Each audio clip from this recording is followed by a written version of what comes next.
que vamos a entender bien lo que es una iglesia y cómo funciona, lo primero que tenemos que entender y aceptar es al ser parte plena e integral de un 3101 cuerpo de creyentes. Yo mismo estoy diciendo, quiero que me cuiden, necesito que me exhorten, deseo ser incomodado cuando se requiera con tal de seguir creciendo a semejanza del Señor Jesucristo. Y también ser parte de esa iglesia, me hace responsable de animar, exhortar, cuidar, a mis hermanos cuando el pecado amenace sus vidas. En pocas palabras, todos necesitamos ser cuidados y cuidar a otros en el cuerpo de Cristo. Todos debemos ser una especie de guardaespaldas espirituales de nuestros hermanos, que, a su vez, deben fungir como nuestros guardaespaldas. Dios, en su sabiduría, ha arreglado las cosas de tal manera que los miembros de su familia funjan como guardaespaldas los unos de los otros. Cada uno de nosotros dentro de la familia de Dios también necesitamos ser protegidos de nosotros mismos y de nuestras malas decisiones y deseos que nos apartan de una relación creciente con Cristo. También ustedes, como yo, necesitan a personas que estén dispuestas a animarles, exhortarles, instruirles, confrontarles para que sus corazones no sean engañados y seducidos por lo malo. Todos necesitamos guardaespaldas, todos necesitamos el énfasis de la disciplina preventiva. Una ocasión cuando comprendí un poco más cuál es el trabajo de un guardaespaldas. Fue el 30 de marzo de 1981 cuando el entonces presidente de los Estados Unidos, Ronald Reagan, sufrió un atentado del cual salió vivo gracias a la pronta respuesta de sus guardaespaldas. Recuerdo haber visto en la televisión cómo los guardaespaldas literalmente se pusieron como escudos humanos para proteger al presidente. Uno de ellos resultó lesionado. Ser guardaespaldas es estar dispuesto a sacrificarte por alguien más con tal de cuidarlo.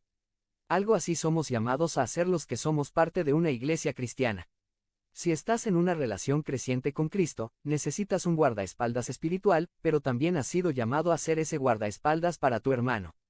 Y en el pasaje que hemos leído este día en Hebreos 3 de febrero de 13 se nos recalca esta función que tenemos en la comunidad en la que Dios nos ha puesto, se recalca la importancia de la disciplina preventiva. Mirad, hermanos, que no haya en ninguno de vosotros corazón malo de incredulidad para apartarse del Dios vivo, antes exhortaos los unos a los otros cada día, entre tanto que se dice hoy, para que ninguno de vosotros se endurezca por el engaño del pecado. La epístola a los Hebreos es muy particular.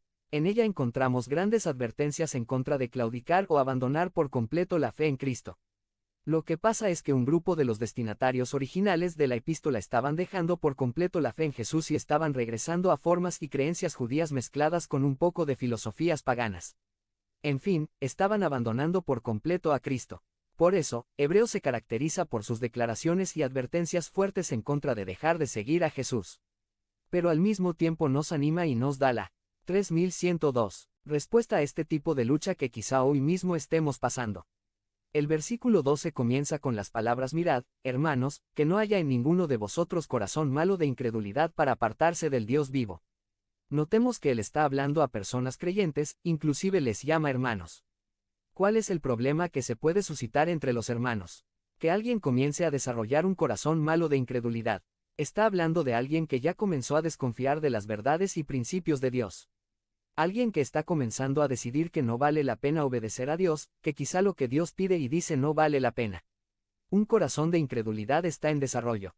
¿Cuál es el efecto que este tipo de corazón tiene? Nos aparta de Dios. Un corazón malo de incredulidad te aparta de Dios. Quizá no es de golpe, quizá es poco a poco. Hoy pensaste: no voy a obedecer a Dios en esto, porque me parece que exagera. No voy a tratar a mi esposa como vaso más frágil, porque si lo hago se va a aprovechar de mí y acabaré siendo, como dicen mis cuates, mandilón. Creo que Dios exagera en esto. O bien tú, joven, dices: no voy a obedecer a mi papá en la hora de llegada a la casa. Sé que Dios dice que debo obedecerlo, pero la verdad tanto Dios como mi papá exageran. Es un proceso paulatino en el que tu corazón se va volviendo cada vez más incrédulo de la verdad de Dios y te va alejando paulatinamente de Dios. Las personas que abandonaron su relación con Cristo, no despertaron un día y dijeron: hoy voy a abandonar a Dios. No. Este abandono fue pasando paulatinamente a través de sus decisiones de incredulidad que poco a poco las fueron llevando hasta el punto de decir: ya no me importa, no vale la pena, me voy. Ahí te ves, Dios. Al final del versículo 13 se nos dice algo más al respecto: para que ninguno de vosotros se endurezca por el engaño del pecado. El pecado en tu corazón y en mi corazón tiene una particularidad. Si no lo atendemos hace que nuestro corazón se endurezca. El pecado es como el concreto. Cuando estás haciendo la mezcla es un líquido muy espeso y si te cae encima no hay problema porque te lo lavas enseguida y listo. Pero ¿qué pasa si dejas el concreto sobre tu cuerpo sin limpiarlo por un tiempo considerable? Cuando te dé cuenta se ha endurecido y qué trabajo da sacarlo. Así es el pecado, si lo dejas el tiempo suficiente sin atender con los medios que Dios ha provisto en el arrepentimiento, la fe y la obediencia, logrará su propósito en tu vida, endurecer tu corazón. Convencerte de que eres víctima de los pecados de tu prójimo, que tú eres irreprochable y que no tienes culpa de nada. Te convence que lo que pide Dios es una exageración y una locura. Aquello que, 3103, tanto amabas y de lo que tanto hablabas en tu relación creciente con Cristo, cuando has endurecido tu corazón por el pecado te parece ridículo, detestable e indeseable. Qué triste es ver a una persona con el corazón endurecido. En mi ministerio he tenido la triste experiencia de hablar con personas que en otro tiempo mostraban una pasión por Cristo, pero que, cuando se endurecieron, no querían saber nada de él. Como aquel esposo que estaba dejando su pacto matrimonial y cuando fui a exhortarle para que no lo hiciera, me contestó, sé que estoy mal, pero ya lo decidí y lo voy a hacer. Y tristemente, lo hizo. Un corazón incrédulo, endurecido por el pecado, que nos aparta del Dios vivo.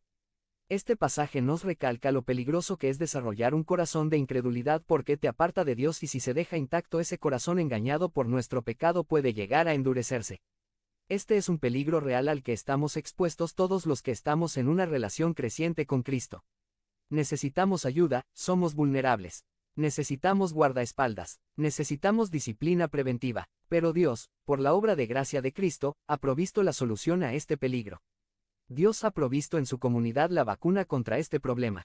El versículo 13 en la primera parte dice, antes exhortaos los unos a los otros cada día, entre tanto que se dice.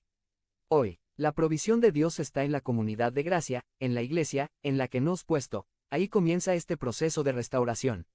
Dice el Señor que debemos exhortarnos unos a otros. Dios te ha puesto y me ha puesto en esta comunidad de gracia o en la familia cristiana para que seamos guardaespaldas de nuestros hermanos. ¿Has visto cuando recibimos nuevos miembros que hacemos que los miembros de la iglesia se pongan de pie y también hacen un compromiso con aquellos que estamos recibiendo? Pues es esto, nos estamos comprometiendo a ser intencionales en cuidar a nuestros hermanos. Y los que están siendo recibidos como miembros de la iglesia local, también están diciendo, quiero que me cuiden, quiero que me exhorten cuando sea necesario, quiero que sean mis guardaespaldas. Nuestro deber es exhortarnos unos a otros cada día entre tanto que dura ese hoy de la gracia de Dios. Cuando hablamos de exhortar no estamos hablando de condenar, burlar, chismear, señalar, exponer, ridiculizar, ofender. Sino estamos hablando de sacrificar nuestra comodidad en beneficio de nuestro hermano, involucrarnos intencionalmente en la salud espiritual de nuestro hermano, es hablar con prudencia, respeto y amor la verdad bíblica que hará que nuestro hermano regrese al camino recto. Es advertir amorosamente y sacando nuestra propia viga primero, del peligro que corre nuestro hermano al estarse perfilado en una dirección que lo está apartando de Dios. Es hablar la palabra de Dios necesaria para un cambio de vida en nuestro. 3104. Hermano, sin creernos mejores que ellos, o más santos que ellos, o como que nosotros no necesitamos también esa misma exhortación. Esta es la provisión que Dios ha hecho para los creyentes en Cristo, que nos exhortemos en amor unos a otros, que nos cuidemos unos a otros, que seamos guardaespaldas unos de otros. Que practiquemos la disciplina preventiva. Y esta debe ser una práctica constante e intencional, porque dice, exhórtense cada día.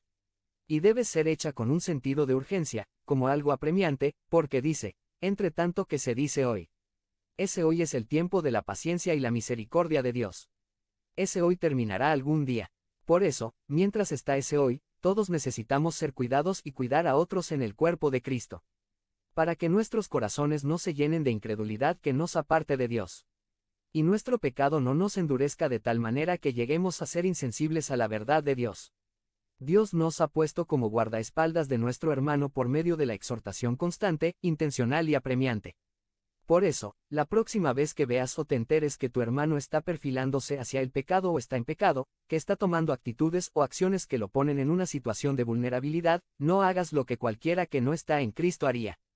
Chismear y ya sabes que fulanito y qué barbaridad te imaginas qué cosa. Y vas comunicando esto a personas para quienes ni es edificante ni pueden hacer algo al respecto.